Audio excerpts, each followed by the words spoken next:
Nous sommes sur le point de plonger dans l'histoire glaçante des deux lions mangeurs d'hommes les plus célèbres de l'histoire. Ces bêtes sans hommes rôdaient dans les régions sauvages de Tsavo, au Kenya, et ont coûté la vie à plus d'une centaine de cheminots. Pendant leur règne de terreur, la simple mention des lions de Tsavo faisait frissonner les âmes les plus courageuses.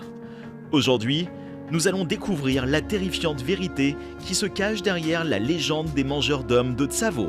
Attention, cette histoire n'est pas pour les âmes sensibles. En 1898, les colons britanniques ont commencé à construire un pont ferroviaire sur la rivière Tsavo au Kenya. Quelques milliers d'ouvriers, pour la plupart originaires d'Inde, se sont rassemblés dans plusieurs camps à proximité du chantier, qui s'étendait sur près de 20 km. Le projet était dirigé par le lieutenant-colonel John Henry Patterson, qui est arrivé sur le site quelques jours seulement après que certains travailleurs aient été tués par un couple de lions présumés. À son arrivée, le colonel a été informé de la situation et du fait que certains travailleurs avaient également disparu. La situation se détériore si rapidement que le projet de chemin de fer est presque interrompu parce qu'un couple de lions vicieux, avides de chair humaine, attaque les travailleurs qui osent s'éloigner dans leur campement. Ce n'est pas tout. Les lions ont même attaqué et tiré les travailleurs de leur tente pendant leur sommeil. Ce fut un cauchemar plein d'horreur et de peur. Toutes les tentatives pour dissuader les lions ont échoué et la décision de chasser et de tuer les bêtes a été prise. C'est à partir que là qu'a commencé l'histoire des deux lions déterminés de Tsavo, qui ne craignaient pas les armes humaines, et de leurs nouveaux chasseurs. Il ne s'agit pas d'une histoire où les rois de la jungle deviennent des chasseurs, mais plutôt d'un face-à-face entre les bêtes et les hommes. Tout a commencé lorsque le lieutenant-colonel John Henry Patterson est arrivé à Tsavo pour superviser la construction du pont ferroviaire. Il était loin de se douter qu'il allait rencontrer les bêtes les plus féroces de toute l'Afrique. Lorsque les travailleurs ont commencé à disparaître, les uns après les autres, des rumeurs de lions tueurs ont commencé à se répandre dans la région. Mais ce n'est que lorsque Patterson a été le témoin direct de ces attaques effroyables qu'il a réalisé l'ampleur du danger auquel il était confronté. Ces lions n'étaient pas de simples prédateurs, c'étaient des mangeurs d'hommes qui avaient un goût prononcé pour la chair humaine. Chaque jour et chaque nuit, le couple de lions méchants attaquait, tuait et dévorait les victimes.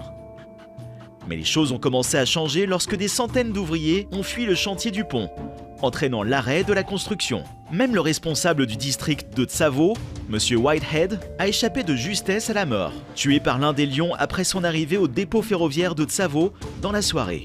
On ne peut pas dire autant de son assistant Abdullah, qui a été tué alors que M. Whitehead s'en est sorti avec 4 lacérations de griffes dans le dos.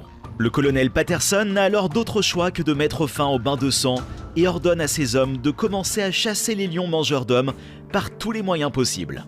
Et la chasse commença. Cependant, Patterson manque de soldats entraînés et doit attendre une semaine avant que les renforts n'arrivent.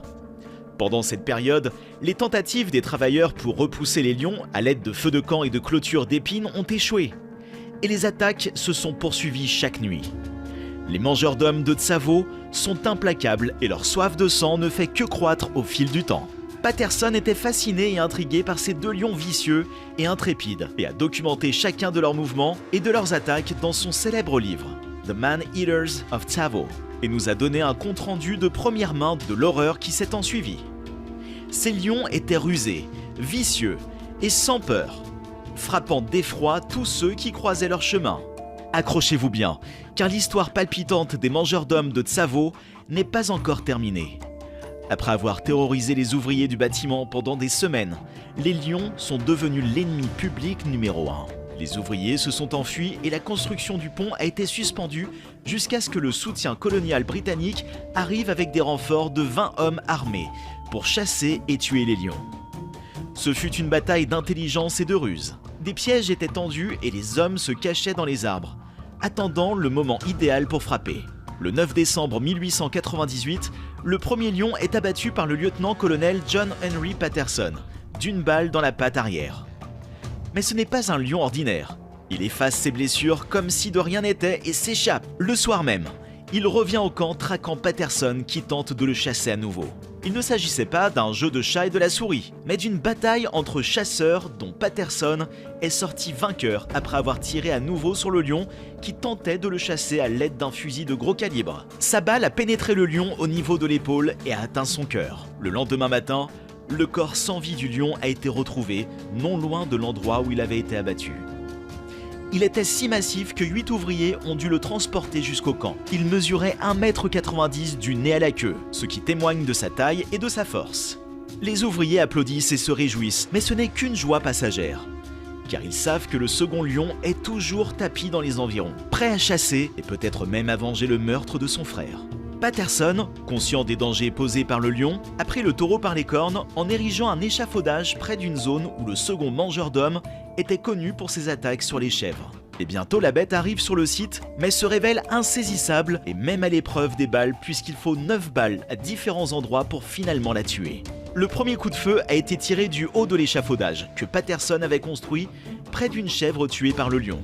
11 jours plus tard, Patterson a remarqué que le lion le traquait et lui a tiré dessus à nouveau, à 2 reprises. Le lendemain, les chasseurs ont retrouvé le lion et lui ont tiré 3 autres balles dans la tête et à la poitrine. Ce qui a rendu le lion infirme mais pas mort. Le lion a tenté de s'enfuir, mais ses blessures étaient trop graves et Patterson l'a finalement tué de 3 balles tirées à bout portant. Patterson est resté debout et a regardé le lion pousser ses derniers soupirs tout en rongeant une branche d'arbre qui tentait encore de l'atteindre. Le nombre total de personnes tuées par les 2 lions fait encore l'objet de débats. Mais selon le livre de Patterson, 135 personnes ont été dévorées, dont 28 coulis indiens et des dizaines de malheureux indigènes africains. Les mangeurs d'hommes enfin vaincus, les ouvriers revinrent et le pont fut achevé en février 1899. L'histoire des mangeurs d'hommes de Tsavo a fait tellement de bruit que même Lord Salisbury, le premier ministre britannique de l'époque, en a parlé au Parlement. Aujourd'hui, les corps des 2 lions sont exposés au Field Museum de Chicago, rappel obsédant de leur férocité. Pendant trop longtemps, les experts n'ont pas été en mesure de fournir une réponse définitive quant aux raisons pour lesquelles ces 2 lions sont devenus vicieux mangeurs d'hommes. Finalement, l'imagerie au rayon X de leurs dépouilles a révélé qu'ils souffraient tous 2 de problèmes dentaires. L'un des lions ayant un grave abcès de la racine sur une canine. Les chercheurs pensent que les lions se sont tournés vers les humains comme proie parce qu'ils étaient plus faciles à attraper et à mâcher. Cela nous rappelle avec effroi que dans la nature, tout peut arriver et qu'il est sage de respecter le roi du règne animal. Selon le livre de Patterson, The Lion of Tsavo, la préférence des lions pour la chair humaine était probablement due à une combinaison de facteurs, tels que la diminution de leur proie naturelle et la présence de cibles faciles. Des études récentes ont révélé que les lions avaient pris goût à la chair humaine et avaient appris à associer la construction de la voie ferrée à une proie facile. Cette histoire édifiante met en lumière les dangers des conflits entre l'homme et la faune et souligne l'importance du respect des habitats des animaux. Elle met également en lumière la bravoure des ouvriers et des chasseurs qui ont risqué leur vie pour mettre fin à la terreur des lions. Malgré le temps qui passe, l'histoire des mangeurs d'hommes de Tsavo reste d'actualité. Elle sert de rappel pour comprendre le comportement des animaux sauvages.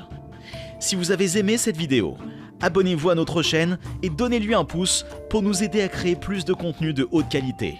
N'oubliez pas de cliquer sur la cloche de notification pour être informé de nos dernières vidéos. Merci de nous avoir écoutés.